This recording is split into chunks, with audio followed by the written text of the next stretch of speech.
आज मैंने आपसे अपनी रूटीन शेयर करनी है जो रमज़ान में मैं फ़ॉलो कर रही हूँ। अस्कार वगैरह जो मैंने लास्ट ईयर ना यूट्यूबर हैं सैफ़ कुरैशी, उनकी वीडियो से मैंने देखा तो उनके वज़ाइफ बहुत अच्छे होते हैं। एक सूर्य कुरैश वाला तो मेरा बहुत आजमाया हुआ है और उसके अलावा भी बहुत से मैंने उनके किए हैं।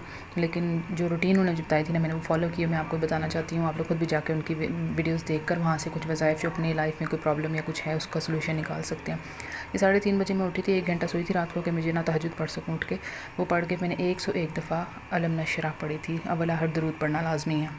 मैं सो रही थी तो मैं लाइट ऑन नहीं कर सकती थी, इसलिए मैंने उधर ही अंधेरे में बैठ के पढ़ा और अंधेरे में ही ये तस्बीह कर ली। बस काउंटर में लाइट थी तो फिर सहरी की, उसमें मैंने एक रोटी ली, दही लिया, थोड़ी थोड़ी दोनों सब्ज़ियाँ ली और ये मैंने खाकर उसके बाद मैंने थोड़ी सी चाय पी। क्योंकि वैसे मैं मग भर के चाय पीती हूँ तो ही मुझे सुकून आता है, लेकिन अब जो है ना मेरा दिल नहीं इन दिनों करता ना खाना खाने का ना कुछ चाय पीने का, इसलिए मैं थोड़ी सी टेस्ट के लिए करती हूँ क्योंकि नशा छोड़ा नहीं जा सकता ना, थोड़ी थोड़ी डोज लेनी पड़ती है। साथ फिर फजर की अज़ान हो गई थी, फिर मैंने नमाज़ पढ़ के 11 दफ़ा अलम नशरा पढ़ा था। दुआ करने के बाद अवला हर दूध पढ़ना, ये हर नमाज के बाद आपको 11 दफ़ा अलम नशरा पढ़नी है।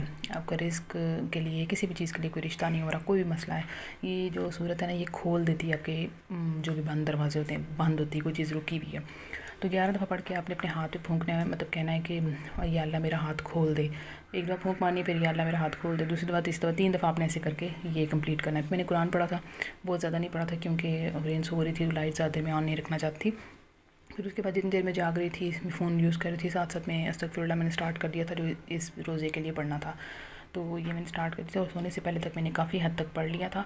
तो फिर इस तरह ही होता है कि मैंने टारगेट रखा होता है कि मैंने मगरिब से पहले पहले अस्तगफिरुल्लाह को कंप्लीट करना है ताकि मैं मगरिब के बाद बाकी अज़कार कर सकूँ। तो इतना मैंने पढ़ लिया था। बहुत लेट सोने की वजह से मैं बहुत लेट जागी हूँ, मैं कोई 2:30 बजे जागी हूँ। फिर मैंने उठ के फिर इनके लिए तलबीना बनाया क्योंकि बॉइल्ड एग ज़रा वो दिल ने उसका कहा, अब मैंने कहा ज़रा चेंज करते हैं नाश्ते को, तो उसको मैंने तलबीना बना के दी, इससे ज़रा फुल रहती है। मैं वैसे इसके अंदर ऑलरेडी बड़ा कुछ होता है, लेकिन मैं खजूरें और बादाम जो भी ड्राई फ्रूट मौजूद है उसको पीस के डाल देती हूँ ताकि कूट के ताकि वो उसका मज़ीद टेस्ट जो इन्हेंस हो जाए। तो ये मैं इसको खिलाया था, हाफ़ उसने खा लिया था, हाफ़ उसे बाद में खिला दूँगी या फिर सुबह खा लेगी, फ्रिज में रखा हुआ है।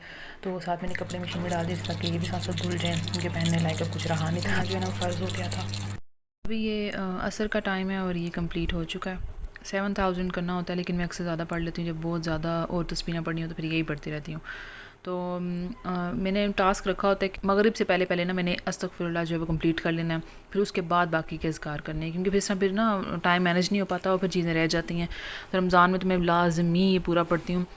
नॉर्मल डेज़ में जो है वो कोशिश होती है कभी 5000 होते हैं, कभी 10,000, कभी 8,000, कभी 7,000, कभी 2,000, मतलब डिपेंड करता है कि क्योंकि काम करते हुए औरतें हर वक्त नहीं पकड़ सकती हैं काउंटर, तो खुला पढ़ लेती हैं, लेकिन काउंट करके उस तरह से मैं फिर जब पढ़ूँ तो मैं इतना पढ़ लेती हूँ। ये लाजमी होता है रमज़ान में क्या वैसे भी, लेकिन लाजमी ये चीज़ पढ़नी चाहिए औरतों को स्पेशली। घर में जब आप खाना वगैरह पका रहे हैं, कुछ भी कर रहे हैं, बहुत ज़्यादा फ़ायदे हैं अस्तगफिरुल्लाह के। और ये मैंने 2 सूट इनके सिलाई किए हैं तो मैंने कहा मैं दिखा देती हूँ। लॉन का है ये और इस तरह से ये इसके बाजू इस तरह बनाए मैंने। मुझे थोड़ा सा खुले साइज़ रखे हैं मैंने क्योंकि अभी 2 दिन से तो बहुत गर्मी हो गई, लेकिन जब मैंने सिलाई किया था उस टाइम इतनी गर्मी नहीं थी, तो मैंने कहा कि जब तक गर्मी आती रमज़ान के बाद तब तक मैं सिलाई कर लूँ। तो ये ट्राउज़र है, इसके ऊपर जिस तरह से मैंने लैस लगा ली है, ये बन गया। और ये इतना बारीक कपड़ा है, ये खाड़ी का सूट था, उससे पीस पड़ा हुआ था, काफ़ी ज़्यादा पीस था तो उसका बन गया। अदरवाइज़ हुरैन अब बड़ी हो रही है, लंबी हो रही है, तो उसका नहीं बन सकता। तो मैंने सोचा था कि बहुत खुला होगा, देखने में बहुत बड़ा मुझे मतलब से खुला खुला लग रहा था, लेकिन नहीं है इतना खुला, नॉर्मल है। और आगे जब तक गर्मी ज़्यादा होगी, ज़ाहिर है पूरा साल आगे से गर्मी ही चलनी है, मतलब कि एंड तक, तो अक्टूबर नवंबर तक, तो फिर तब तक पूरा रहे, ये ना हो कि बाद में तंग हो जाए या छोटा हो जाए। तो ट्राउज़र का वो भी, तो ट्राउज़र का मैं कर लूँगी, लेकिन बाकी ये कमीज़ मैंने उसकी स्टिच की थी तो अभी इसको पहना के थोड़ी देर चेक किया था, तो इसलिए वो मेरे पास पिक्चर पहनाई भी नहीं है, लेकिन जब भी पहने की मैं ज़रूर दिखाऊंगी। दूसरे वाले दिखा दो जो मैंने कल बनाया, वो बहुत ही ज़्यादा प्यारा है। अच्छा, इसकी बैक साइड दिखाई नहीं, ये हुक लगाई है यहाँ पे और पीछे से भी उसी तरह का जैसे आगे है। असल में बहुत हवा से उड़ने वाला था, नहीं बहुत ही हल्का था, तो मैंने लेस यहाँ पे भी लगाई है ताकि थोड़ा बैठा हुआ लगे, बिल्कुल उड़ी ना जाए। तो मैं दूसरा दिखाती हूँ, ये है, इसको खोल के दिखाती हूँ। दूसरा ये वाला है, ये मतलब ए शेप मैंने ऐसे बनाई है, जैसे ए लाइन जो भी कहते हैं इसको।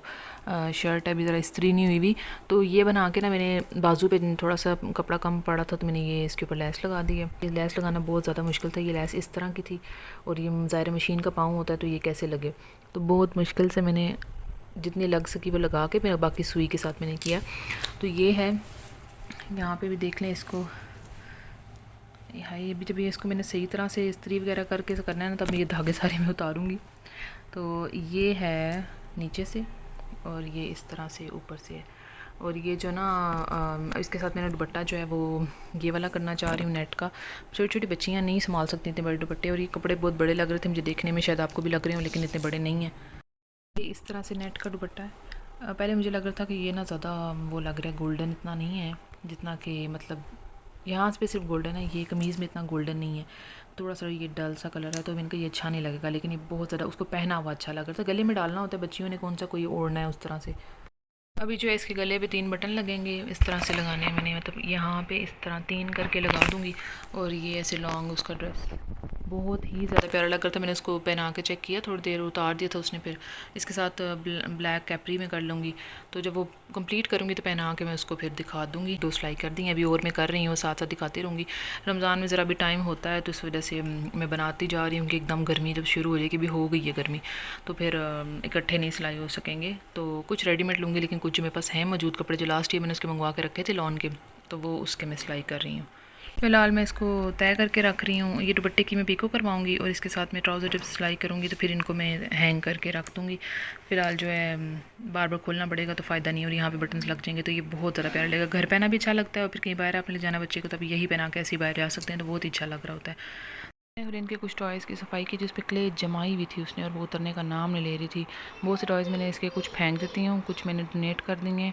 कपड़े और ये चीज़ें वगैरह मैं डोनेट करती रहती हूँ, जहाँ मुझे पता चले किसी को है ज़रूरत, मैं वहाँ दे देती हूँ, क्योंकि इतने ज़्यादा फ़ायदा नहीं रखने का, अब बहुत कम है। बस ये कि बच्चा बिखेरता खेलता नहीं है ज़्यादातर से, तो मैंने फिर साफ़ किए, कुछ रखे, और बाकी एक शॉपर बनाया हुआ मैंने किसी को दे देने हैं। फिर मगरिब होने वाली थी, उससे पहले मेरे पास टाइम था, तो मैंने सूरह इखलास की ये तस्बीह पढ़ ली है जो मैं आपको दिखा रही हूँ। तो मैंने वो पढ़ लिया, तो जो मुझे मौका मिले और टाइम भी हो और इतना ज़्यादा भी नहीं पड़ती कि सर दर्द करना शुरू कर दे। खैर जब मगरिब होने लगी थी तो मैंने 11 टाइम सूरह माइदा की आयत नंबर 114 है उसको 11 दफ़ा पढ़ना है। अवला हर दरूद पढ़ना है आपने, फिर अपनी दुआ करनी है अपनी कोई भी जो भी ख्वाहिश है आपकी, जो भी काम आपका है उसके लिए। फिर नमाज़ पढ़ के मगरिब की सूरह वाक़िया मगरिब के टाइम लाजमी पढ़नी चाहिए, वो पढ़ के हम लोग निकल गए थे वॉक के लिए। बाहर निकलते हैं क्योंकि रमज़ान में कहीं आउटिंग वगैरह नहीं है तो बच्ची बहुत तंग पड़ती है, तो इस वजह से मैं उसको बाहर ले जाती हूँ। ये साइकिल मैंने ऑनलाइन मंगवाई थी, मुझे याद ही नहीं रहा था कि इसके मैं रिव्यू करती। बहुत ही अच्छी है, और ऑफ़ लगा हुआ था तो 12 या 14 हज़ार की मिली थी, मुझे सही इतना से याद नहीं है। तो खैर ये मेन रोड पे मुझे ले गई थी, वहाँ से फिर आकर मैंने चाय बनाई अपने लिए और दूध उबाला, और रेन के लिए दूध थोड़ा सा ठंडा करने के लिए रखा, और कचौरी को मैंने गर्म किया। ये मैं नहीं खाती होती मगरिब के टाइम, मतलब अफ्तारी के टाइम में बहुत कुछ नहीं खाती, बाद में चाय के साथ कोई चीज़ें ले लेती हूँ। ये कपड़े मैं उसको सिलाई करने बैठी थी और वो अपने गुड्डे को पहनाना शुरू हो गई। ईशा की नमाज़ पढ़ के तरावियाँ पढ़ के, और उसके बाद जो है वो रात को अस्कार करती हूँ। 129 टाइम सूर्य कोसर पढ़ती हूँ, और आपको अपने वॉलेट पे आप होंक दें या फिर सिर्फ पढ़ लें, दुआ कर लें, और जो भी अस्कार बाकी हैं, दरूद है जो भी है वो बाकी सारा कुछ फिर आपने रात को पढ़ना है। तो मैंने एक रूटीन बनाई हुई है कि सुबह से मगरिब तक मैं कंप्लीट करती हूँ, मतलब मैं जागती ही लेट हूँ दिन को, दोहर से मतलब मगरिब तक मैंने कंप्लीट करना होता है अस्तगफिरुल्लाह, और बाकी चीज़ें मैं रात को कर लेती हूँ।